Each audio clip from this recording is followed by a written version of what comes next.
رب اشرح لی صدری ویسر لی امری واحلل عقدۃ من لسانی یفقہوا قولی آمین یا رب العالمین۔ ڈاکٹر اسرار احمد رحمۃ اللہ علیہ کی کتاب منہج انقلاب نبوی کا مطالعہ کر رہے ہیں، اور اس میں یعنی جو انقلاب کے مختلف مراحل ہیں، پہلا جو نظریہ اور اس کی اشاعت، اور پھر دوسرا تنظیم، اس پر ہماری گفتگو مکمل ہو چکی تھی۔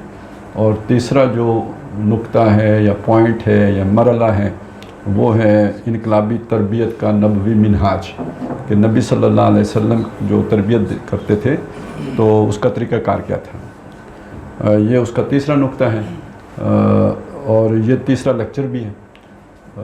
لیکن یہ کہ یہ لیکچر اس کے آغاز میں ڈاکٹر صاحب نے پچھلے دونوں لیکچرز کا ایک خلاصہ بھی بیان کیا ہے، کیونکہ یہ جمعے کی تقریر ہوتی تھی اصل میں، اور جمعے کی تقریر ہوتی تھی، بیچ میں وقفہ بھی آ جاتا تھا، تو جب چند جمعوں کے بعد دوبارہ تو پھر وہ پچھلے سارے کا خلاصہ بھی بیان ہوتا تھا، تو وہ بھی بیچ میں آ گئے۔ تو میں صفحہ نمبر 39 سے یہ شروع ہو رہا ہے، تو 39 سے لے کے 46 تک خلاصہ ہے، وہ میں سکپ کر دیتا ہوں۔ تو صفحہ نمبر 47 سے یہ شروع ہو رہا ہے، انقلابی تربیت کا نبوی منہاج۔ تو اس سے میں پڑھنا شروع کرتا ہوں۔ سب سے پہلے تو اس تربیت کی اہمیت کو سمجھیے، یعنی وہ نبوی منہاج کو بعد میں سمجھیں گے، تربیت کی اہمیت کیا ہے۔ یعنی کسی بندے کے ذہن میں تبدیلی کا تصور آیا، میں اب انقلاب کے لفظ کو تبدیلی کے لفظ سے تبدیل کر رہا ہوں، کیونکہ آج کل انقلاب سے زیادہ تبدیلی معروف ہوا۔ یعنی یہ پچھلا جو ہمارے رجیم تھی تو وہ تبدیلی کے نام پہ آئی تھی، اور آپ کو یاد ہوگا کہ یہاں قرآن ٹاؤن میں ہی جب سے یہ تبدیلی والا سلوگن چلا تھا، تو یہاں پہ بھی ایک ہمارے ساتھیوں نے ایک اپنا سلوگن بنایا تھا، کیا تھا جی؟ Change, real change.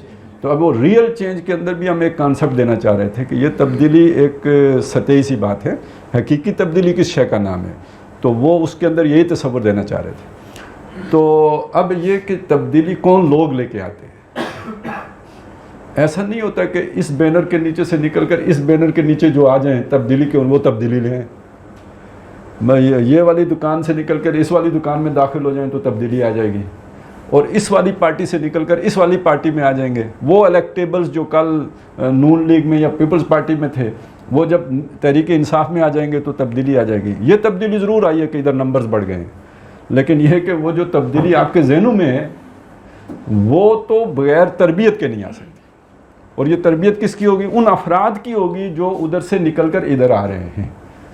تو اس کی اہمیت کیا ہے، یہ افراد کی تربیت کی اہمیت کیا ہے، یہ سب سے پہلے سمجھ لیں، پھر منہاج کو بعد میں سمجھیں گے، پہلے تربیت کے لفظ کو، اہمیت کو سمجھ لیں۔ تو کہتے ہیں سب سے پہلے تو اس تربیت کی اہمیت کو سمجھیے، اگرچہ میرا خیال ہے کہ اس پر مجھے زیادہ وقت لینے کی چندان ضرورت نہیں ہے، یعنی یہ اتنی کامن بات ہے کہ ہر آدمی کو اس کی سمجھ ہونی چاہیے، بتانے کی ضرورت نہیں ہے۔ میں نے آپ کو بار بار چند اشعار سنائے ہیں، یہ اشعار میں آپ کو اس لیے سنایا کرتا ہوں کہ بعض حقائق کو شرح و بسط کے ساتھ، شرح تشریح اسی سے بنا ہے، بس یعنی کھول کر واضح، یعنی بس جو کھلی واضح بہت صاف چیز کے ساتھ بیان کرنے میں ہمیں بہت سا وقت لے لیں، تب بھی شاید وہ مسئلہ اتنا نکھر کر ذہن کی گرفت میں نہ آئے جتنا بعض اشعار کے حوالے سے وہ واضح ہو جاتا ہے۔ تقریر میں اشعار کا عام طور پر جو وہ ہوتا ہے نا، تو وہ خون گرم کرنے کے لیے ہوتا ہے شعر، اور اس سے جو ہے نا ایک وہ چاشنی بڑھ جاتی ہے اور نکھار آ جاتا ہے گفتگو کے اندر، تو عام طور پر اس شعروں کا استعمال اس معنی میں ہوتا ہے۔ ڈاکٹر صاحب یہاں پہ یہ بات کہہ کے یہ کہہ رہے ہیں کہ میں نے اس مقصد کے لیے شعر نہیں پڑھے ہیں، اپنی تقریر میں سنگھار کے لیے شعر نہیں پڑھے ہیں، شعر میں نے اس میں حکمت جو تھی، وہ حکمت جو چند الفاظ میں آ گئی تھی، اس کے لیے یہ شعر میں نے آپ کو پڑھ کر سنا ہے۔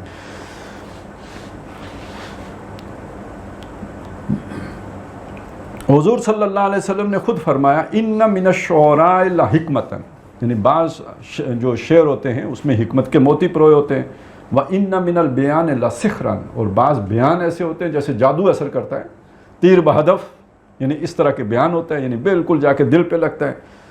بہت سے اشعار ایسے ہوتے ہیں، یعنی اس کے مصداق، یعنی جیسے یہ حضور نے فرمایا، اس طرح بہت سے اشعار ایسے ہوتے ہیں جن میں بڑی پختہ اور پر حکمت باتیں بڑی جامعیت کے ساتھ سمو دی گئی ہوتی ہیں، یعنی سمندر کو کوزے میں بند کر دیا گیا ہوتا ہے، اور بہت سی تقاریر ایسی ہوتی ہیں جن میں جادو کا سا اثر ہوتا ہے۔ تو میں نے آپ کو اکبر الہ آبادی کا یہ شعر بار بار سنایا کہ تو خاک میں مل اور آگ میں جل، جب خشت بنے تب کام چلے. یعنی خشت ہوتی ہے اینٹ، اور اینٹ جو ہوتی ہے وہ آپ کو بھٹے پہ پتہ ہے نا، پہلے اس کا وہ بناتے ہیں سانچے میں، اس کا ایک مٹی سے وہ کچی اینٹ بنتی ہے، پھر اس کچی اینٹ کو جا کے بھٹے میں رکھ کر پھر وہاں وہ آگ دکائی جاتی ہے، وہ پتہ نہیں کتنے دن پکتی رہتی ہے، دھواں چمنی سے نکلتا رہتا ہے، اور پھر آخر جناب وہ جب پک کے تیار ہو جاتی ہے تو پھر وہ بھٹا بند کر کے تو وہ اینٹ اب وہ پکی اینٹ ہو گئی ہے. وہ پہلے کچی اینٹ تھی، اس کے اوپر 4 اینٹیں رکھیں گے نیچے سے بیٹھ جائے گی، لیکن جب وہ پکی ہو جاتی ہے تو آپ کتنے بڑے بڑے پلازے کھڑے کر دیتے ہیں. تو یہ کچی اینٹ اور پکی اینٹ کا فرق ہے. تو وہ یعنی اس کی طرف یہاں پہ اشارہ. اچھا وہ پٹھا بیٹھ گیا فلانے کا، تو اس کا کیا مطلب ہوتا ہے کہ اس نے بڑی محنت سے وہ ساری اینٹیں وہاں پہ لگائی تھیں، اور آگ دہکانے کا مرحلہ تھا کہ کسی وجہ سے وہ سارا سٹرکچر بیٹھ گیا، تو وہ ساری محنت وہ جو اس نے سانچے میں سے وہ بنائے تھے نا وہ سارے بیٹھ گئے، تو وہ ساری گویا مٹی ہو گیا، ساری محنت بیٹھ گئی، پٹھا بیٹھ گیا. تو اب اس چیز کو انہوں نے یعنی بیان کیا، تو خاک میں مل اور آگ میں جل. یعنی اب وہ جو خشت بننے کا عمل ہے وہ تو آپ نے دیکھا، تو یہی کام تمہیں کرنا پڑے گا. انسان تمہیں خاک میں ملنا پڑے گا. اب خاک میں ملنے کا مطلب ایک تو یہ بوریا نشین ہو جانا، یہ بھی خاک میں ملنا ہے کہ نہیں ہے.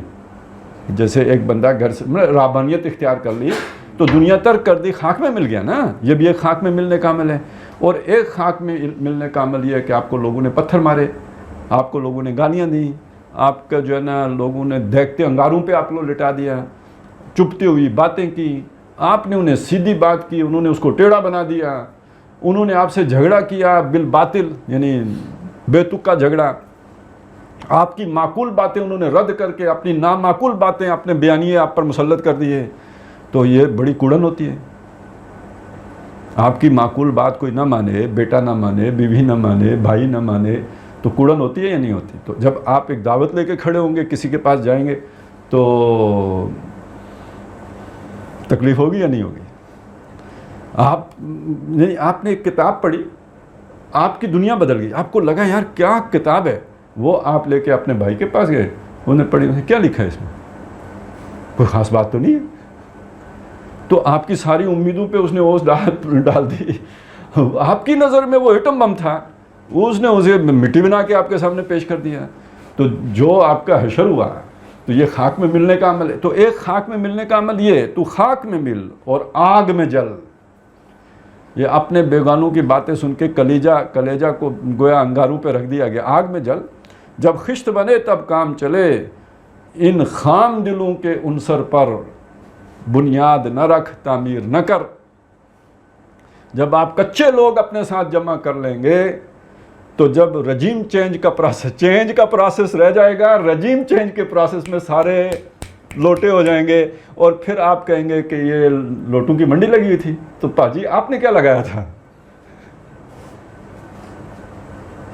یعنی یہ لوٹا لڑک کے میری طرف آ جائے تو سونے کا ہے، یہ لڑک کے ادھر چلا جائے تو لوٹا ہے.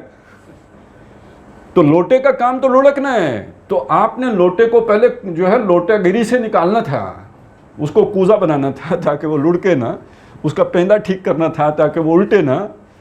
تو یہ تربیت کے بغیر تو نہیں ہو سکتا تھا.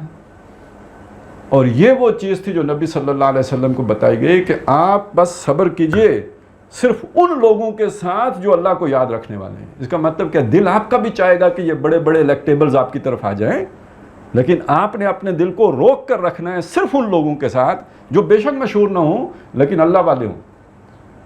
وَاصْبِرْ نَفْسَكَ مَعَ الَّذِينَ يَدْعُونَ رَبَّهُمْ بِالْغَدَاةِ وَالْعَشِيِّ يُرِيدُونَ وَجْهَهُ وَلَا تَعْدُ عَيْنَاكَ عَنْهُمْ. ان سے آگے مت دیکھیے. تو لیڈر کے لیے بہت بڑا مسئلہ ہے. لیڈر کا تو سب سے بڑا اس کو جو ہے نا اس سکون جو ملتا ہے، جلسہ کتنا بڑا ہوا، اس کو سکون ملتا ہے ممبرز کتنے ہو گئے، اس کو سکون ملتا ہے کہ میری پیچھے فالوئنگ کتنی ہو گئی ہے. جیسے لائکس دیکھ کے سکون ملتا ہے نا، آپ نے ایک پوسٹ کی ہے، لائکس آپ کو کتنا سکون دیتی ہیں. تو اسی طرح لیڈر کا مسئلہ ہے. لیکن یہ کہ یہ بات جو یہاں پہ سمجھائی گئی ہے وہ یہ کہ بغیر تربیت یافتہ لوگ اگر آپ لے کے چلیں گے تو منہ کی کھائیں گے. تو خاک میں مل اور آگ میں جل، جب خشت بنے تب کام چلے.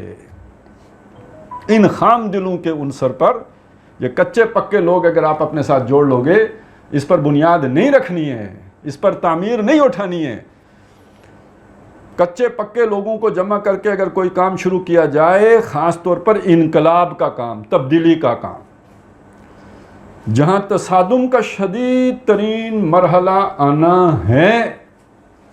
اب یہ جملہ ایک ہے، اس کی میں تشریح کروں، یعنی آپ اسے سمجھ لیں، آپ نظام بدلنے چلیں، جو نظام ہے اس میں کسی کا ویسٹڈ انٹرسٹ ہے.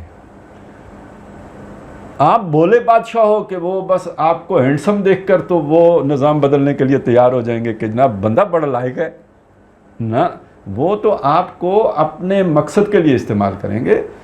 جہاں جا کے آپ اس لائن سے ہٹیں گے وہاں کلیش پیدا ہوگا، صفحہ پھٹ جائے گا،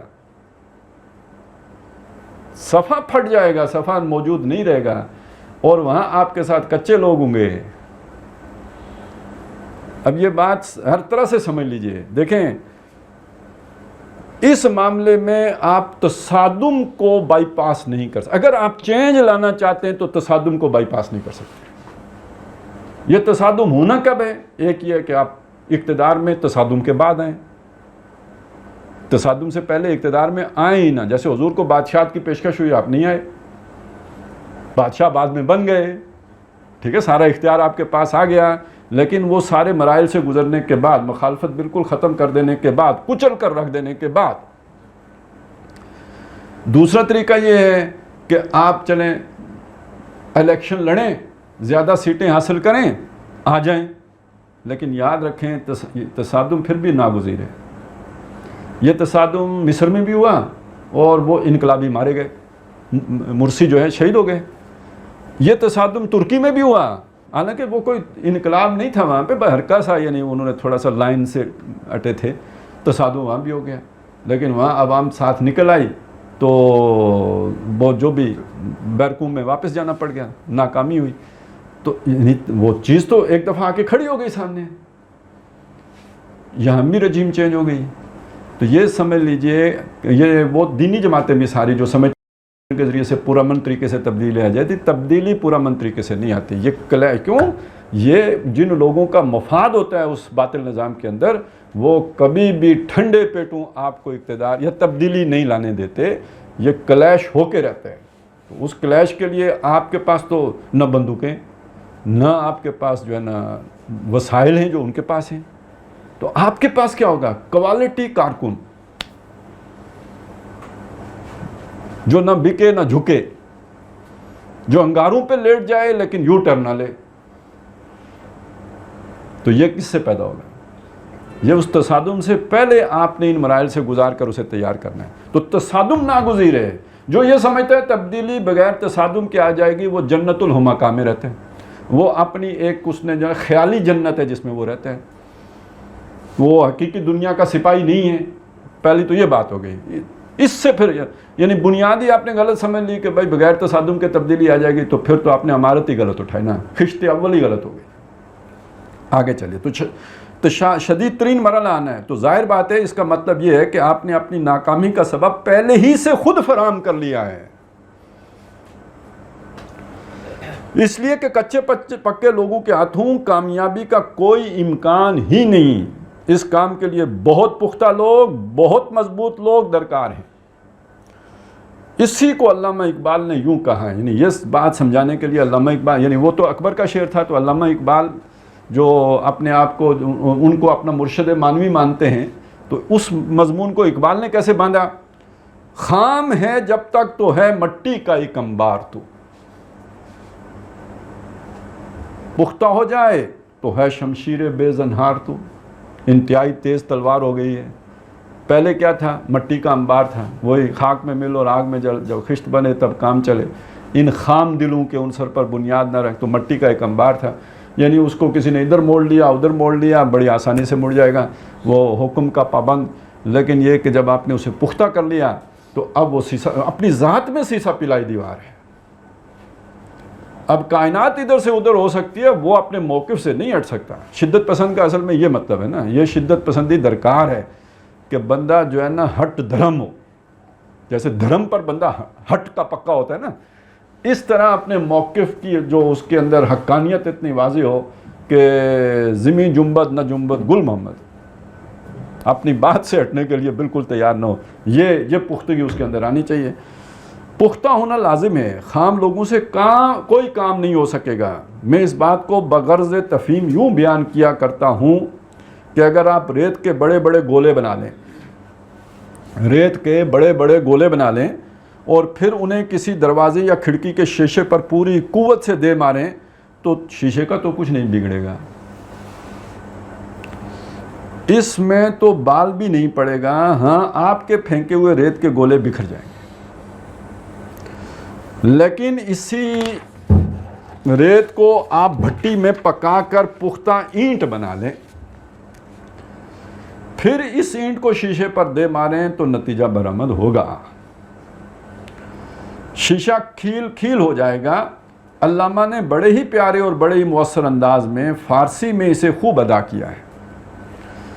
یوں سمجھے کہ اس میں 3+3 کے مراحل کو ایک ایک مصرے میں سمو دیا ہے۔ یہ 3+3 یہ کدھر سے میتھمیٹکس، ایک تو یہ ہماری جان نہیں چھوڑتا ہے جدھر جائیں میتھ بیچ میں آ جاتا ہے، وہ اکنامکس پڑھنے جائیں یہ سوچ کے کہ یار چلیں اس میں تو کم از کم میتھ نہیں ہوگا، تو ادھر بھی اسٹیٹسٹکس آ جاتی ہیں اور وہ اس سے بھی بڑی مصیبت ڈال دیتی ہیں۔ بھائی اب تو جدھر بھی جائیں میتھ ساتھ ہے، اب انقلاب میں بھی میتھ آ گیا، 3+3 یہ کیا ہے جی 3+3؟ یہ ہم نے شروع میں پڑھا تھا کہ انقلابی مراحل جو ہیں وہ 3+3 یعنی 3 ہیں اصل میں پیسیو ریزسٹنس کے دور کے اور 3 ہیں ایکٹیو ریزسٹنس کے دور کے۔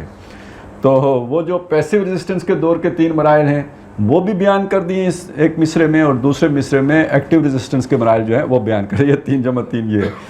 تو وہ کیا ہے جی شعر؟ با نشہ درویشی در ساز و دمادم زن چون پختہ شوی خود را بر سلطنت جم زن۔ اس کا ترجمہ کر لوں پہلے، میرا خیال ہے با نشہ درویشی یعنی وہ جو درویشی کا جو ہے نا چکر یا وہ جو بھی چلہ یا جو بھی آپ اسے وہ کہیں کہ اس میں در ساز و دمادم زن اسی میں لگے رہو، درویشی کا چلہ کاٹتے رہو اور یہ چلہ آپ کو پختہ کر دے گا۔ چون پختہ شوی خود را، چون پختہ شوی جب تم پکے ہو جاؤ، یعنی اس درویشی کا عمل جب تمہیں پکا کر دے، اب خود را بر سلطنت جم زن، اپنے آپ کو سلطنت جم پر دے مارو، یعنی وہ پہلے آپ نے گولا بنانا ہے، وہ گولا پختہ ہو گیا تو پھر اب اسے کھڑکی کے شیشے پہ مارنا ہے، تو اپنے آپ کو درویشی کے ذریعے سے پختہ کرو۔ وہ درویشی کیا ہے اس کی وضاحت بعد میں ہوگی، لیکن درویشی کے ذریعے سے اپنے آپ کو پختہ کرو، جب پختہ ہو جاؤ گے تو اب اپنے آپ کو شیشے پہ دے مارو، یعنی شیشہ یہاں پہ سلطنت جم ہے۔ سلطنت جم کے ساتھ جام جم بھی آتا ہے، جام جم کا پتہ ہے؟ وہ جام جم سے میرا جام سفال اچھا ہے، وہ والا جام جم، اور لے آئیں گے بازار سے گھر ٹوٹ گیا، جام جم سے میرا جام سفال اچھا ہے۔ غالب صاحب فرماتے ہیں کہ جام سفال مٹی کا پیالہ یہ والا ٹوٹ گیا تو اور مل جائے گا آنے دو آنے کا، کوڑی دو کوڑی کا، اور لیکن جام جم تو دنیا میں جم کا جام تو ایک ہی ہے دنیا میں، وہ ٹوٹ گیا تو کدھر سے لائیں گے، اس لیے میرا مٹی کا پیالہ اچھا ہے جام۔ یہ جمشید بادشاہ بہت بڑا بادشاہ، تو ایک تو اس کا جام غالب کو پسند آیا، اور یہاں پہ جو ہے نا وہ سلطنت جم یعنی جمشید کی سلطنت پر دے مرو۔ جو آج کا کوئی جمشید ہوگا، جمشید نہیں ہوگا تو جمشید کے ملک کا پرویز ہوگا، ٹھیک ہے نا، کوئی تو ہوگا، تو کوئی فرعون ہوگا مصر والا، تو اس پر آپ نے اپنے آپ کو دے مارنا ہے، لیکن کچا نہیں مارنا ہے، کچیاں آنکھیاں نہیں ماریا جانا ہے۔ کچیاں آنکھیاں تو پتہ ہے یہ کوئی گیدڑ کی کہانی ہے یار، بڑے مطلب لطیف حقائق سے بے خبر لوگ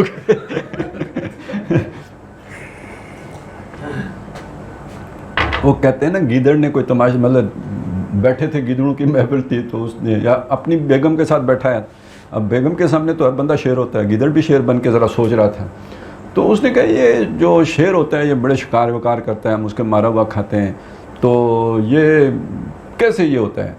تو کسی بڑے بزرگ گیدڑ نے اسے بتایا کہ یار یہ اصل میں اس کے پیچھے ایک پورا پروسیس ہوتا ہے، اور شیر جو ہے نا وہ اپنے شکار کو دیکھتا ہے پھر اسے گھورتا ہے، پھر اس کے بعد اس کی آنکھیں سرخ ہو جاتی ہیں، پھر اس کی دم ہلنے لگتی ہے، پھر اس کا پورا جسم اینٹ جاتا ہے، اور پھر وہ شکار پہ جھپٹتا ہے اور اسے یعنی آنے واحد میں جو ہے نا اس کی بوٹی بوٹی کر دیتے ہیں. تو یہ وہی چوں پختہ شوی خود بر سلطنت جمزن.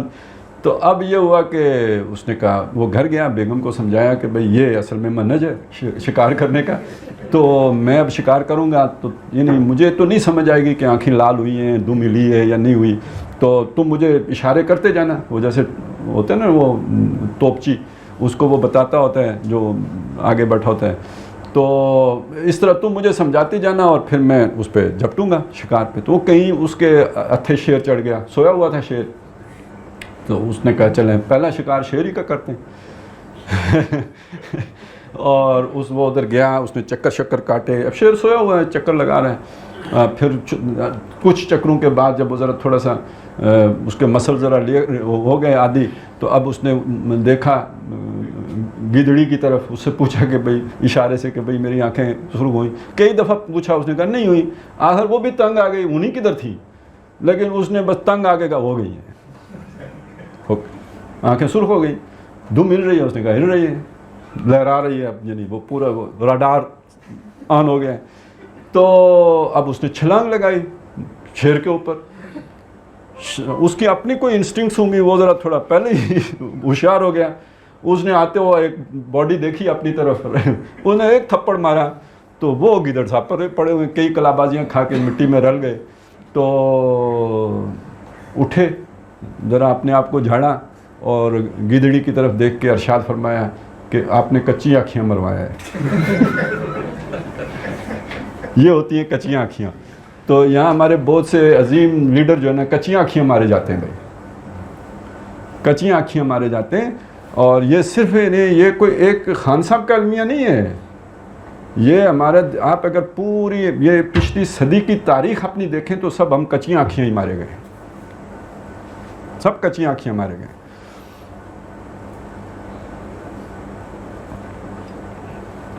شارٹ کٹ ہے نا، اس شارٹ کٹ کے چکر میں مارے گئے. تو بانشاہ درویشی در ساز و دما دمزن چوں پختہ شوی خود را بر سلطنت جمزن. پہلا مرحلہ ہے تیاری کا. اس کے لیے درویشی چاہیے، فقر چاہیے، خاک میں ملنا پڑے گا، آگ میں جلنا ہوگا، آزمائشوں کی بھٹیوں سے گزرنا پڑے گا. آپ کی مرضی ہے کہ ان الفاظ کو شاعری سمجھیں، تو شاعری اگر سمجھ رہی ہے تو پھر کانوں میں رس گھولیں اور ثواب کی امید رکھیں. اگر ان کے پیچھے کوئی وزڈم آپ کو نظر آتی ہے تو پھر اس پر ذرا غور فرمائیں کہ یہ پھر شاعری نہیں ہے، یہ لفاظی نہیں ہے، یہ ایک حقیقت ہے جو ہمارے سامنے رکھی جا رہی ہے. اس کے بغیر چینج نہیں آئے گی. تو پھر سنیے، درویشی چاہیے، فقر چاہیے، خاک میں ملنا پڑے گا، آگ میں جلنا ہوگا، آزمائشوں کی بھٹیوں سے گزرنا ہوگا، نفس کے ساتھ مجاہدہ کرنا ہوگا. ان سب سے گزر کر جب پختہ ہو جاؤ، چوں پختہ شوی خود را بر سلطنت جمزن، تو پھر اپنے آپ کو سلطنت جم پر دے مارو. یعنی اسلام یہ بھی نہیں چاہتا کہ بس اپنی ذاتی اصلاحی کو مقصود و مطلوب بنا لو، اپنے کو کوچتے مانتے رہو، اپنے خانقاہی نظام ہی میں لگے رہو، نسلاً بعد نسلین وہی نظام چلتا رہے، اور ایک مسلمان کا خانقاہی مزاج ہی پختہ تر ہوتا چلا جائے اور میدان میں آنے کا مرحلہ ہی نہ آئے، بلکہ وہ نظروں سے بالکل اوجھل ہو جائے. تیاری ضرور کرو، بلکہ تیاری کے بغیر میدان میں آ گئے تب مار کھاؤ گے. لیکن یہ کہ تیاری ہوتی رہے، باطل کے خلاف نبردآزماں ہونے کا خیال دل میں نہ آئے، تو وہ تیاری بیکار ہو جائے گی. جیسا کہ میں نے ابھی عرض کیا کہ واقعہ یہ ہے کہ علامہ نے 3+3 6 مراحل کو اس ایک شعر میں بڑی جامعیت کے ساتھ سمو دیا ہے. پہلے مصرعے میں تمہیدی مراحل خاص طور پر تربیت و تیاری کا ذکر آ گیا، اور دوسرے مصرعے میں تکمیلی مراحل میں آخری مرحلے مسلح تصادم کا بیان آ گیا. چوں پختہ شوی خود را بر سلطنت جمزن. بس ان اشعار کے حوالے سے تربیت و تیاری کی اہمیت واضح طور پر سامنے آ جاتی ہے. لیکن اور اس کا ہدف بھی معین ہو جاتا ہے، یعنی تربیت کر کے کرنا کیا ہے، آخری بات کیا ہے.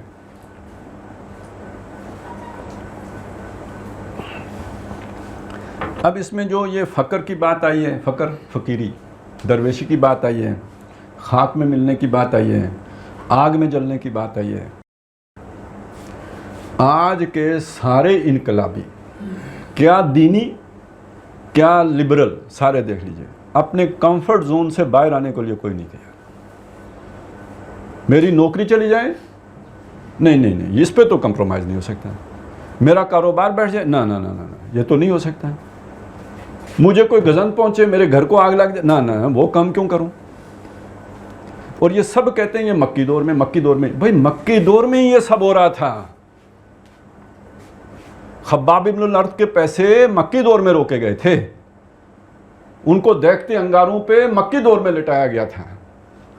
حضرت بلال کو تپتی ریت پر مکی دور میں گھسیٹا گیا تھا۔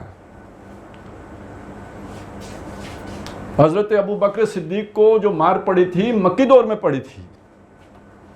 حضور صلی اللہ علیہ وسلم کی گردن میں چادر جو ہے وہ ڈال کے تو وہ اس کو بل دے کے اتنا ٹائٹ کر دیا گیا کہ آپ کی آنکھیں ابل پڑیں، وہ مکی دور میں ہوا تھا۔ زندگی اجیرن مسلمانوں کی مکی دور میں کی گئی ہے۔ پتھر آپ صلی اللہ علیہ وسلم نے مکی دور میں کھائے ہیں۔ سوشل بائیکاٹ، کوئی کاروبار نہیں، کھانے پینے کو بھی کچھ نہیں، مکی دور میں ہوا ہے۔ یہ ہوتا ہے مکی دور۔ یہ مکی دور کدھر ہے بھائی؟ آپ نے جس دور کا نام مکی دور رکھا وہ آپ نے خود اپنے لیے ایک پھکی دور بنایا ہے۔ آپ کی دنیا پوری طرح احترام سے آرام سے چلتی رہے، آپ اپنے کمفرٹ زون سے باہر ہی نہ آئیں، اس کو عنوان دیں مکی دور کا۔ جو سوچیں یہ مکی دور ہے یا پھکی دور ہے، اور یہ پھکی آپ کسی اور کو نہیں دے رہے، اپنے آپ کو کھلا رہے ہیں۔ یخادعون اللہ والذین آمنوا وما یخدعون الا انفسهم۔ تو کون سی تربیت ہوگی؟ یہ والی نہیں، تو وہ جو اندر ایک پیاس پیدا، مطلب ایک گلٹی ہوتا ہے نا آدمی، پتہ لگتا ہے نا کچھ غیر شعوری طور پہ بھی پتہ لگے کچھ غلط ہو رہا ہے، تو اب اس کو پھر کمپنسیٹ کرو کس سے؟ وظیفے بڑھا دو، اوراد بڑھا دو، اشراق پڑھنا شروع کر دو، ٹھیک ہے نا، اس کے ساتھ چاشت بھی شامل کر لو، فلانا جو ہے نا وہی۔ تو جو اصل تھا اس کو چھوڑ، یعنی کس کی جگہ پہ یہ آیا ہے؟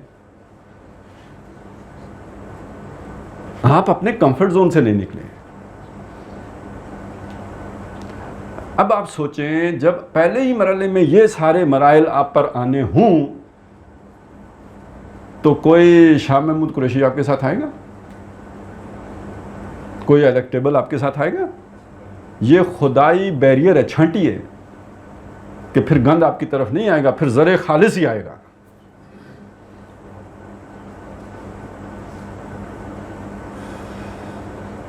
تو یہ سمجھ لیجئے، اصل میں نے اس لیے کہا تھا یہ شاعری نہیں ہے۔ تو خیر وہ تو جو بھی تھا ایک کیا کہتے ہیں عمل تھا، پروسیس تھا، تمام ہوا، سیاسی پروسیس تھا، مکمل ہوا۔ سیکھنے کا جس نے سیکھنا ہے وہ سیکھ لے گا، جس نے نہیں سیکھنا وہ نہیں سیکھے گا۔ وما تاتیہم من آیۃ من آیات ربہم الا کانوا عنہا معرضین۔ نشانیاں آتی ہیں ان کے رب کی طرف سے حالات و واقعات میں، لیکن وہ اس سے سیکھتے نہیں ہیں، اعراض ہی کرتے ہیں، پرواہ نہیں کرتے۔ لیکن جو سیکھنا چاہتے ہیں تو اس کے لیے ایک سبق سیکھ لے۔ لیکن اصل مسئلہ تو دینی جماعتوں کہنا ہے، جو سمجھتے ہیں کہ بھئی یہ مکی دور، کون سا مکی دور آپ نے؟ آپ تو اپنی نوکریاں پکیاں کر رہے ہیں، آپ اپنے کاروبار پھیلا رہے ہیں، تو فقیری کہاں آئے گی؟ درویشی کیسے آئے گی؟ چلیں، اس تربیت کے ضمن میں وہ بات بھی پیش نظر رکھنی ضروری ہے جو میں نے پچھلی مرتبہ عرض کی تھی اور آج بھی اس کی طرف اشارہ کیا ہے کہ ظاہر بات ہے کہ اگر اشتراکی انقلاب لانا پیش نظر ہے تو اس فلسفے میں روحانی و اخلاقی اقدار سرے سے موجود نہیں ہیں، لہذا اس کے لیے کارکنوں کی مادی تربیت کافی ہے۔ لیکن اگر اسلامی انقلاب لانا مقصود ہو تو اسلام کی جڑ اور بنیاد ہی روحانیت ہے، اخلاقیات کو اس میں اساسی اہمیت حاصل ہے۔ لہٰذا جب تک کارکنوں کی تربیت میں یہ چیزیں نہ آئیں، جب تک وہ ان دونوں اقدار کا پیکر نہ بن جائیں، ایک طرف وہ قربانی اور ایثار اور خاک میں مل اور آگ میں جل اور یہ اور وہ سارا، اور دوسری طرف تعلق مع اللہ، اللہ سے جڑنا، جب تک یہ دونوں چیزیں ان میں جمع نہ ہو جائیں، یہ دونوں اقدار کے پیکر نہ بن جائیں، تو پیش نظر انقلاب میں کہاں سے وہ اقدار آ جائیں گی؟ پہلے سے اگر وہ تربیت نہیں ہوگی تو انقلاب آنے کے بعد کدھر سے آئیں گی؟ اور کہاں سے وہ ابعاد یعنی ڈائمنشنز آ جائیں گے جو اس نظام کے لازمی اجزاء میں سے ہیں جو آپ قائم کرنا چاہتے ہیں. لہٰذا بنیادی طور پر فرق واقع ہو جائے گا. ایک تربیت وہ ہے جو کسی دنیاوی اور مادی انقلاب کے لیے کافی ہے، اور ایک تربیت وہ ہے جو اسلامی انقلاب کے لیے درکار ہے. ان دونوں میں زمین و آسمان کا فرق ہے. کمیونسٹ ریولوشن کے لیے اور طرح کے کارکن چاہیے، اور جن کے اندر تحریکیت زیادہ ہو، ہلا گلا ہو، یا مارے کھانے کا جذبہ ہو، قربانیاں دینے کا جذبہ ہو، مر جانے کا ہو، سب کچھ لٹا دینے کا ہو، تو وہ کمیونسٹ انقلاب تو لے آئیں گے.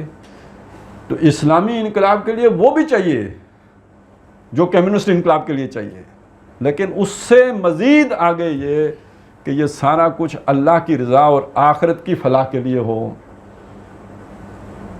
موٹیو یہ ہو اللہ راضی ہو جائے، یعنی اللہ سے ایک تعلق، اور یہ آپ کی اس روحانیت کو مضبوط کرے گا. اس کا نتیجہ کیا نکلے گا پتہ ہے؟ کہ آپ نے پری ریولوشن تو فقر و فاقہ اختیار کر لیا، لیکن پوسٹ ریولوشن آپ عیاش بن جائیں گے. کمیونسٹ ریولوشن کے ساتھ کیا ہوا؟ فرینچ ریولوشن کے ساتھ کیا ہوا؟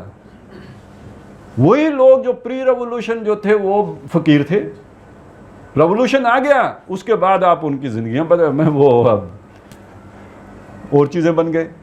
ایک نئی پارٹی آ گئی جو بھوکھی تھی، پہلے پھر رجے ہوئے چور تھے، اب بھوکے چور آ گئے. یہ اب کفن بھی لے جاتے ہیں. وہ پہلے والا تو صرف کفن چور تھا، یہ بعد والا چمڑا چور بھی نکلا. تو پھر یہ ہوگا.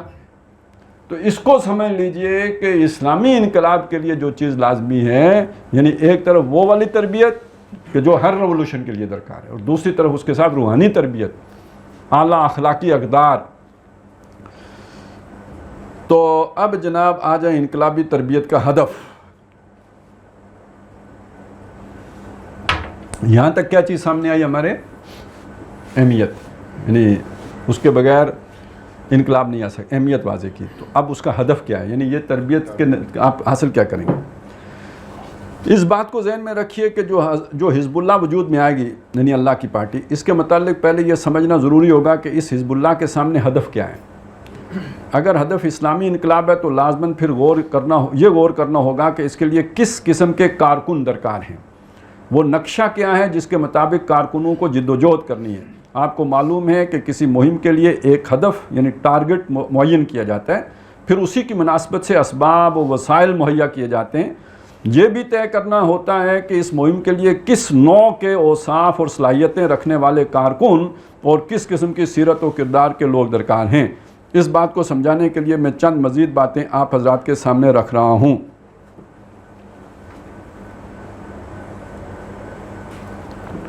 وہ باتیں سمجھنے سے پہلے یہ جو بات یہاں سمجھائی گئی ہے، اس کے لیے مطلب ایک مثال ہم سامنے رکھ لیتے ہیں کہ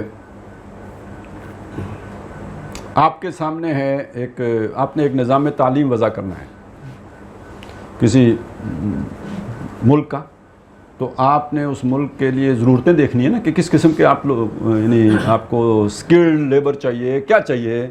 تو آپ کے سامنے آپ کو جج چاہیے، آپ کو قاضی چاہیے، آپ کو مسجدیں چلانے کے لیے علماء چاہیے، ائمہ مساجد چاہیے، آپ کو ACDC چاہیے، یہ سارے لوگ چاہیے نا آپ کو.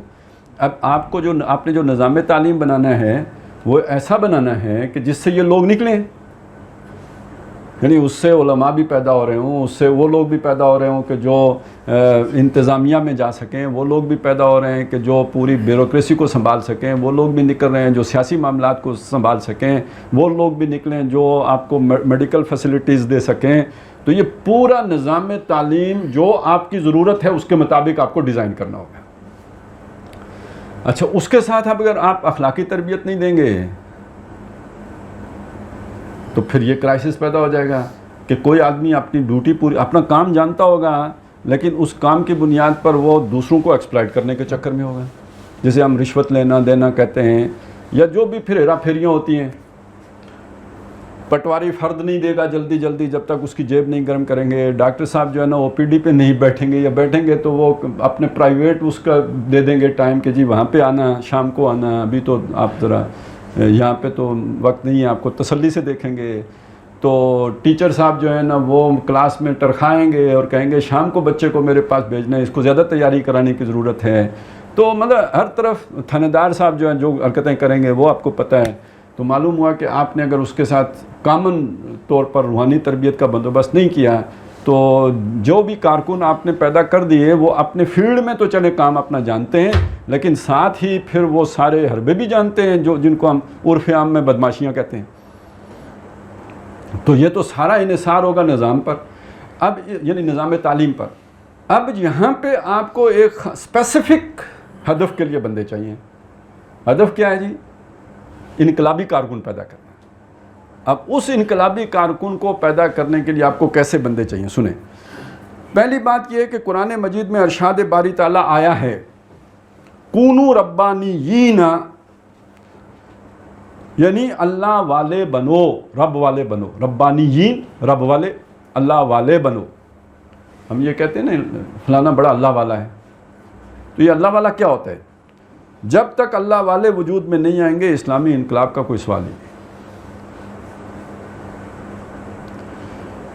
سر اگر ان باتوں پر آپ یقین کر لیں تو پھر جب کوئی شخص اللہ والے پیدا کیے بغیر نعرے لگاتا ہوا آپ کے سامنے آئے گا تو آپ بڑی آسانی سے پیشن گوئی کریں گے کہ یہ شخص فیل ہوگا. ٹھیک ہے. اور اگر آپ یہ دیکھتے ہوں کہ اس کو ان باتوں کا پتہ ہے اس کے باوجود پرواہ نہیں کر رہا تو پھر آپ سمجھ جائیں گے کہ یہ دھوکہ دے رہا ہے، یہ دجال ہے، یہ فراڈیا ہے، یہ ایکسپلائٹ کر رہا ہے.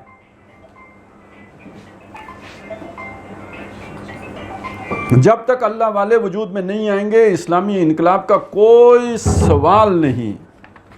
محض عسکری تربیت ہو، یعنی فوجی تربیت جسے کہتے ہیں، جیسے ہمارے یہاں مجاہدین جو بنائے گئے تھے ان کو دی گئی.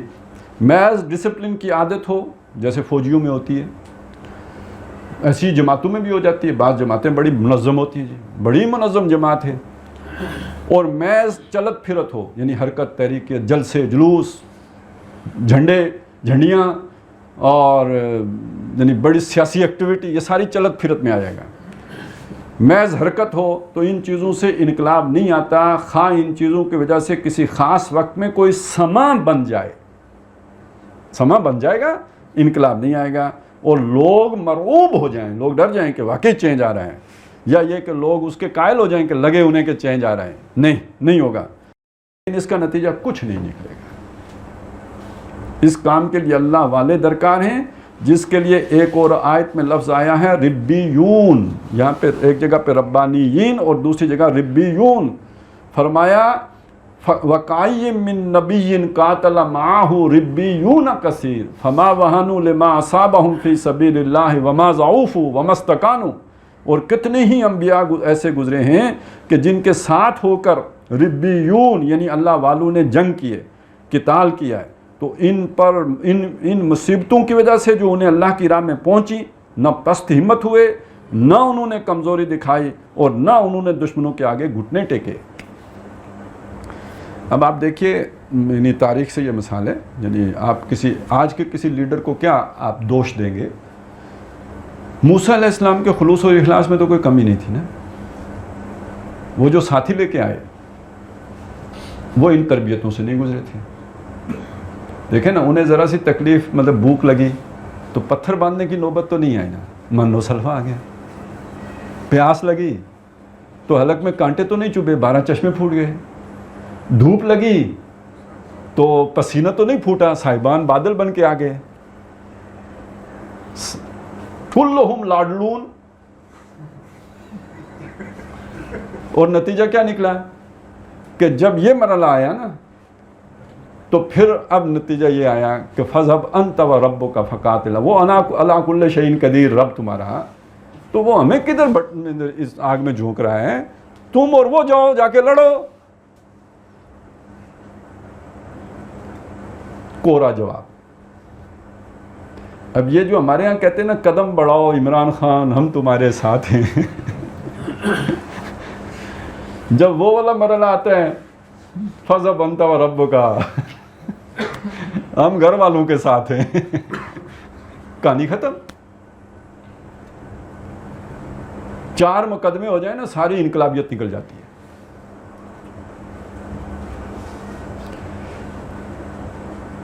یعنی ہمارے دادا خاکسار تحریک میں شامل ہوئے، بڑے وہ ایکٹیو رہے اپنے دور میں، تو مطلب اس حد تک ایکٹیو ہوئے کہ وہ لکھنؤ میں بھی جا کے قید ہوئے. وہ کوئی پتہ نہیں لکھنؤ میں کوئی سنی شیعہ فسادات تھے، تو اس کو مطلب امن و امان قائم کرنے کے لیے خاکساروں کی فورس گئی، وہ بھی گئے ادھر، پتہ نہیں کیا ہوا، وہ پکڑے گئے جیل میں رہے.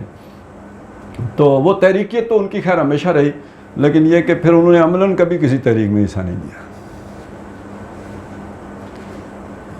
ہمارے ایک ماموں جو ہیں وہ 77 کی تحریک، جو نظام مصطفیٰ کی تحریک تھی، اس میں انہوں نے بھی گرفتاری پیش کی. پتہ نہیں وہ 30-40 دن وہ جتنی وہ گرفتاریوں میں وہ رکھے گئے سینٹرل جیل ہری پور میں. تو جب ادھر سے رہا کے آئے تو ابھی بھی بڑا ان کا سیاسی اپروچ ہے، لیکن جلسے کی حد تک ٹھیک ہے، باقی آگے اللہ اللہ کر سکتا. ساری زندگی کی انقلابیت جو ہے نا بالکل صحیح لائن پہ پڑ جاتی ہے، وہ پھر چینج کی خواہش دم توڑ جاتی ہے. تو دیکھیں نا، یہ نظام کوئی معمولی نظام نہیں ہوتا. اگر کسی کو نہ سمجھ آئے تو کوئی تھوڑا سا ٹائم لے کے عمران ریاض خان کے پاس چلا جائے کہ نظام بندے کے ساتھ وہ حشر کرتا ہے جو سکھ نے جوؤں کے ساتھ کیا تھا. پتہ ہے سکھ نے جوؤں کے ساتھ کیا کیا تھا؟ ایک سکھ جو ہے نا، کبھی بنیان جو کبھی سیدھی پہنتا تھا، کبھی الٹی کر کے پہنتا. کسی نے پوچھا یار یہ خان صاحب کیا کر رہے ہو سردار جی، یہ کیوں ہو رہے ہیں؟ تو سردار نے کہا کہ یار وہ جواں بوتیاں پی گئی نے، وہ مار رہے ہیں. جواں مارنے کا کہڑا طریقہ ہے سردار جی؟ کہنا تھکا کے مار.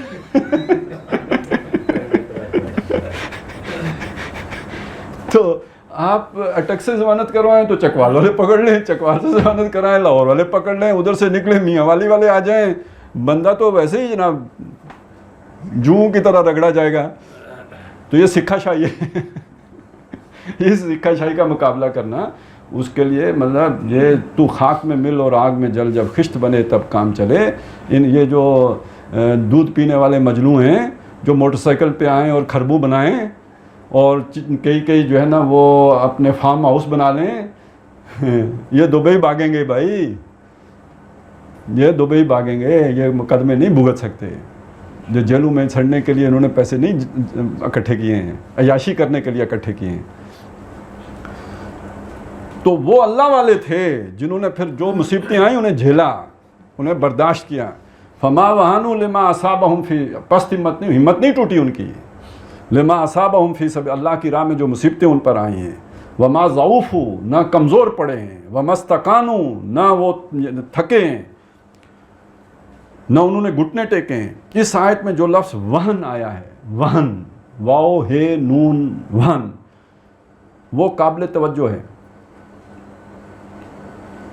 اس کے معنی ضعف کے ہیں، یعنی کمزوری کے. وہن کے معنی یہی لفظ ضعف اس آیت میں آ گیا، وہ علیحدہ سے آ گیا. وما ضعف بھی آ گیا، اور ساتھ ہی استقانہ کا لفظ بھی آیا ہے جس کے معنی بھی کمزوری کے ہیں. اگرچہ ان تینوں الفاظ میں کمزوری کا مفہوم مشترک ہے، لیکن ان تینوں میں ایک باریک اور نازک سا فرق بھی ہے. موت سے خوف اور زندگی سے محبت دل میں جو کمزوری پیدا کرتی ہے وہ وہن ہے. موت، مر جاؤں گا اس سے بچنا. زندگی سے پیار سے جو کمزور ہو جائے گا آدمی. جو مرنے کا ڈر جسے نہ ہو وہ طاقتور ہے، جسے مرنے کا ڈر وہ کمزور ہو گیا، کمپرومائز کرے گا موت سے بچنے کے لیے. تو اس سے جو کمزوری پیدا ہوتی ہے اسے وہن کہتے ہیں. اسی مفہوم میں یہ لفظ ایک حدیث میں بھی آیا ہے. یہ حدیث مشکات شریف میں وہ جو ہے نا، وہ کہا گیا کہ اقوام عالم تم پر یوں ٹوٹ پڑیں گی جیسے لوگ جو ہے نا وہ دسترخوان پہ بھوکے ٹوٹتے ہیں. تو پوچھا گیا کہ کیا ہم تھوڑے ہوں گے؟ تو فرمایا گیا نہیں، بل انتم یومئذ کثیر. تو پوچھا گیا کہ پھر یہ کیسے ہوگا؟ تو وہ فرمایا کہ تمہیں بیماری لگ جائے گی جس کا نام وہن ہے. پھر پوچھا مل وہن ہو یا رسول اللہ، یہ وہن کیا بیماری ہے؟ تو فرمایا حب الدنیا و کراہیت الموت، دنیا کی محبت اور موت سے کو ناپسند کرنا. اسی مفہوم میں یہ لفظ ایک حدیث میں بھی آئے ہیں. جسمانی کمزوری اور قوت ارادی کی کمزوری سے عمل میں جو تعطل پیدا ہوتا ہے، جسمانی کمزوری، بناسپتی گھی کھا کے، چینی پھک کے، ٹھیک ہے نا، گھول گھول کے چائے میں پی کے، اور یہ کہ یہ ملٹی کوکڈ چیزیں کھا کے، تو پھر جو آپ کو شوگر لائق ہو گئی، تو اس سے جو کمزوری آئی، جو اعصابی کمزوری ہوئی، جو آپ کا جو ہے نا پیٹ کا نظام سارا درم برم ہو گیا، قبضیں ہو گئیں آپ کو، تو اب یہ جسمانی کمزوری ہے. اور اس سے قوت ارادی میں بھی آپ کی طبیعت ہی سست ہو گئی. انقباض جو قبض تھی، پیٹ کی قبض، اس نے طبیعت کے انقباض کی صورت اختیار کر لی.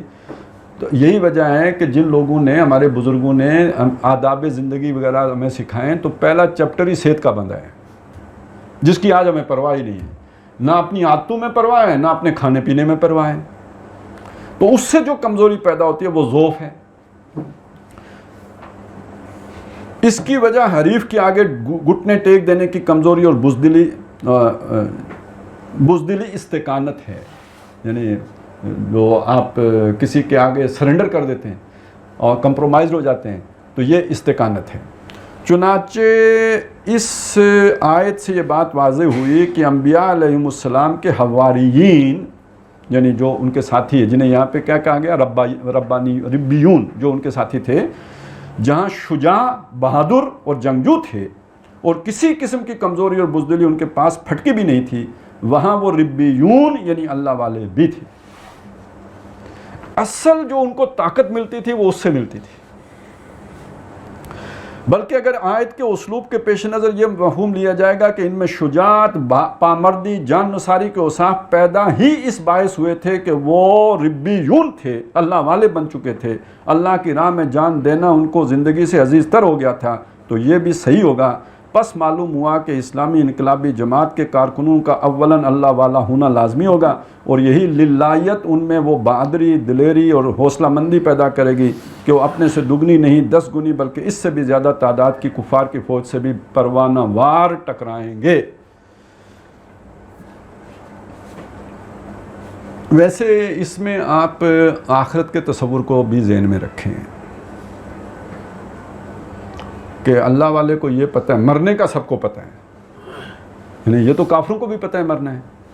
اللہ والے کو یہ پتہ ہے کہ مرتے ہی امر ہونا ہے، اور اللہ کی راہ میں مارا گیا تو ڈائریکٹ جنت ہے. یعنی ادھر سے نکلے تو ادھر جنت میں داخل ہوئے. قیل ادخل الجنہ. اور جنت کم از کم وہاں جو نقشہ کھینچا گیا نا سورہ یاسین میں، کو جو ایک بندہ آیا، اس نے آ کے بات کی، قوم نے اسے مار دیا، ادھر ہی اسے کہاں جنت میں چلے جاؤ. اور اس سے پتہ یہ لگتا ہے کہ اسے اس وقت کے دنیا کے سارے حالات بھی اس کے سامنے ہیں. پہنچ جنت میں گیا، دنیا اس کی نظروں سے اوجھل نہیں ہوئی ہے کہ قیل ادخل الجنہ یا لیت قومی یعلمون. وہ کہتا ہے میری قوم یہ جان لے، بما غفر لی ربی وجعلنی من المکرمین، کہ جو میرے رب نے مجھے بخش دیا اور جو مجھے اکرام کرنے والوں میں سے بنا دی، میری عزت میں نہیں کو انبیاء کے ساتھ جو شامل کر دیا، شہداء میں جو درجہ دے دیا. تو یہ بات اس نے کیوں کہی ہے، قوم کا ذکر کیوں کیا؟ یہ خود نمائی کے جذبے کے پیچھے نہیں ہے. اب ظاہر ہے ایک بندہ مارا گیا، اس کے گھر والے ہیں، بچے ہیں، اس کی بیوی ہے، اس کے ماں باپ ہیں، وہ کتنے صدمے سے دو چار ہیں، اور ان کے کچھ یعنی وہ ساری کیفیات اس کے سامنے ہیں نا، وہ شاہد ہے. اور ان کی کیفیت کو دیکھ کر اس کے دل میں یہ خیال آ رہا ہے کہ اگر ان کو پتہ لگ جائے کہ میرے ساتھ کیا ہوا ہے تو یہ رونا بھول جائیں، ان کے زخموں پہ مرم آ جائے کہ گویا جناب وہ تو کتنے بڑے بلند مقام پہ پہنچ گیا. تو یہ جس بندے کو معلوم ہے کہ مرنے کے بعد ہی میں نے امر ہونا ہے. ویسے میرا اپنا پتہ نہیں جو تاثر بنا نا، یہ جو ابھی تصویریں آئی ہیں کل پرسوں، وہ جو جیمز ویب جو آپ نے وہ بھیجی نئی جو دوربین، تو اس پہ جو تصویریں آئی ہیں تو وہ دیکھ کے تو پتہ نہیں لوگوں نے اپنے میں نے جب دیکھا تو مجھ پہ تو ایک مردنی سی چھا گئی، بڑی مایوسی آ گئی میرے اوپر. مطلب دیکھیں نا، ہماری یہ دنیا ہے، چلیں آپ ادھر جائیں ادھر جائیں، کراچی جائیں، لاہور جائیں، افغانستان جائیں، کبھی حج کرنے چلے جائیں. میں ایک آپ کی اس میں پہنچ میں ہے، آپ نے ایک شے دیکھی، بس دیکھیں مطلب کوئی تصور ہی نہیں ہے اس کو پہنچنے کا. یعنی آپ جو شے مرضی ایجاد کر لیں، آپ جتنے وسائل مرضی جمع کر لیں، آپ کبھی وہاں پہنچ ہی نہیں سکتے. مطلب جو لائٹ آپ کے کیمرے میں آئی ہے وہ اگر کھرب سال پہلے وہاں سے چلی تھی تو اب آپ کے پاس پہنچ رہی ہے، تو آپ وہاں کب پہنچ سکتے ہیں؟ نیور. تو مطلب بے بسی طاری ہو گئی نا. یعنی کیا اچھا پھر اس پوری اتنی وسیع و عریض کائنات میں میری حقیقت پھر کیا رہی؟ یعنی ذرہ فانی بھی کوئی بڑی شے معلوم ہوتا ہے تو وہ ذرے سے بھی مطلب کچھ بھی نہیں ہے. آپ نتھنگ. تو پہلا تاثر تو میرے اوپر اس طرح کا آیا, بالکل ہی ایک ہول سا آ گیا مجھے, بہت ہی مطلب یعنی سارا دیکھ کے تو جیسے بندہ مرجھا سا جاتا ہے. سڈنلی ایک دوسرا خیال کہ میں جس ذات کے ساتھ وابستہ ہوں یہ تو اس کی ٹھیک ہے نا. اب یہ سمجھے آپ, تو میری زندگی کے لیے بھی سہارا وہی ذات ہے نا.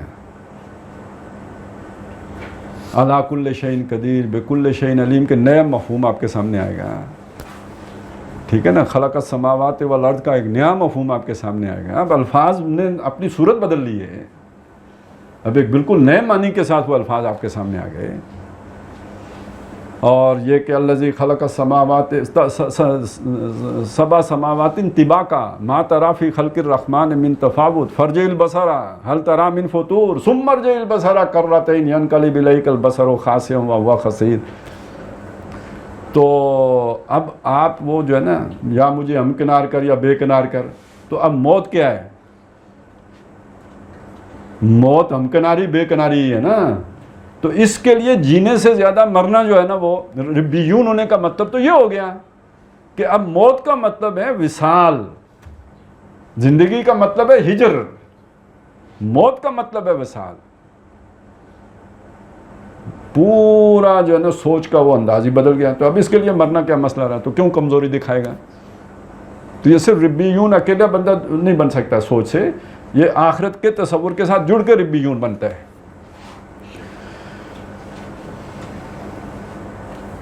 اللہ والے بن چکے تھے, اللہ کی راہ میں جان دینا ان کو زندگی سے عزیز تر ہو گیا تھا. کیوں؟ کہ یہ مرنے کے بعد امر ہونا ہے. تو یہ بھی صحیح ہوگا کہ پس معلوم ہوا کہ اسلامی انقلابی جماعت کے کارکنوں کا اولاً اللہ والا ہونا لازمی ہوگا, اور یہی للہیت ان میں وہ بہادری, دلیری اور حوصلہ مندی پیدا کرے گی کہ وہ اپنے سے دگنی نہیں 10 گنی بلکہ اس سے بھی زیادہ تعداد کی کفار کی فوج سے پروانہ وار ٹکرائیں گے. ان کو اللہ کی راہ میں گردن کٹانے کی آرزو اور تمنا سے عزیز تر کوئی چیز نہیں ہوگی. اگر صرف عسکری قوت ہی ہے, صرف مادی تربیت ہی ہے, صرف تنظیم ہے, لیکن اللہ سے تعلق مضبوط نہیں ہے, کمزور ہے, تو وہ کام نہیں ہوگا جسے اسلامی انقلاب اعلاء کلمت اللہ, اقامت دین اور اظہار دین الحق علی الدین کلہ سے تعبیر کیا جاتا ہے. لہٰذا اسلامی انقلاب کے لیے جہاں تنظیم ضروری ہے اور اس میں انتہائی مضبوط ڈسپلن ضروری ہے, وہاں اس تنظیم کے کارکنوں میں ربیون اللہ والے ہونے کے وہ صاف لا بد منہ ہیں. لا بد منہ یعنی ان کے بغیر چارہ نہیں, ان سے مفر نہیں ہے. ان کے بغیر محض تنظیم اور محض ڈسپلن اسلامی انقلابی عمل کے لیے ہرگز کفایت نہیں کریں گے.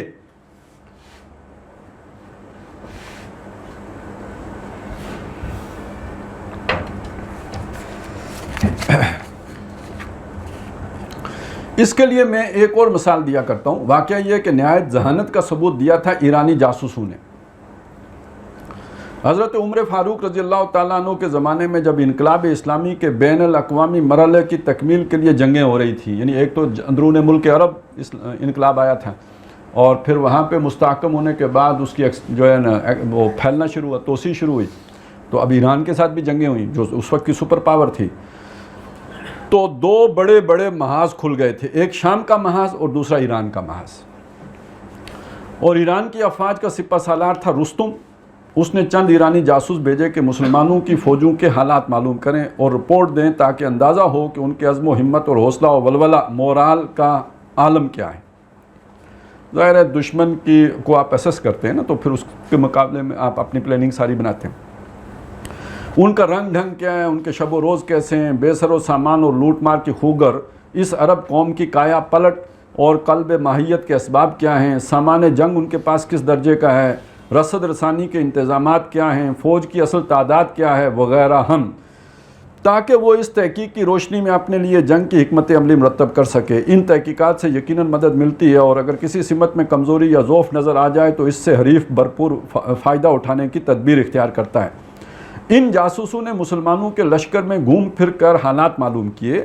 اس کے لیے کیا بیس بدلا گیا ہوگا اور کیا کیا پاپڑ بیلے گئے ہوں گے, مجھے اس سے بحث نہیں.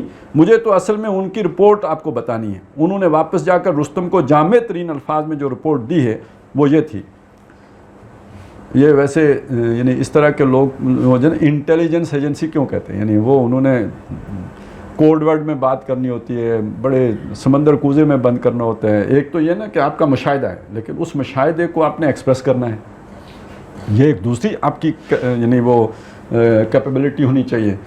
تو انہوں نے جا کے جب واپس رپورٹ یہ انہوں نے جا کے بتائی، عجیب لوگ ہیں، ہم رہبان باللیل و فرسان بالنہار، یہ رات کے راہب ہیں اور دن کے شاہ سوار نظر آتے ہیں. شاہ سوار فوجی لڑاکے جن کو لڑتے ہیں، رات کو یہ راہب ہوتے ہیں. یعنی راہب بھی تھے نا دنیا میں، تو وہ راہب یعنی ترک دنیا کیے ہوئے لوگ. تو رات کو جب ان کا نقشہ دیکھیں تو معلوم ہوتا ہے راہب ہیں، دن کو ان کا نقشہ دیکھیں تو معلوم ہوتا ہے رہبانیت سے تو ان کا دور کا بھی واسطہ نہیں ہے، اور یہ شاہ سوار ہیں، فوجی ہیں. معلوم ہوتا ہے کہ دنیا سے ان کا کوئی تعلق ہی نہیں، حالانکہ دنیا میں راہب بھی تھے اور فوجیں بھی، اور جو فوجی تھے وہ دن کو بھی فوجی اور رات کو بھی فوجی، بلکہ رات کو تو کھوجی ہوتے ہیں، وہ ہوتے تھے. چلیں احتیاط کا تقاضا ہے. ایرانی جاسوسوں کی رپورٹ مسلمان فوجیوں کے متعلق یہ تھی کہ ہم رہبان باللیل و فرسان بالنہار، یہ رات کے راہب ہیں اور ان کی راتیں اپنے اللہ کے حضور میں قیام و سجود، الہا و گریہ اور دعا و مناجات میں بسر ہوتی ہیں.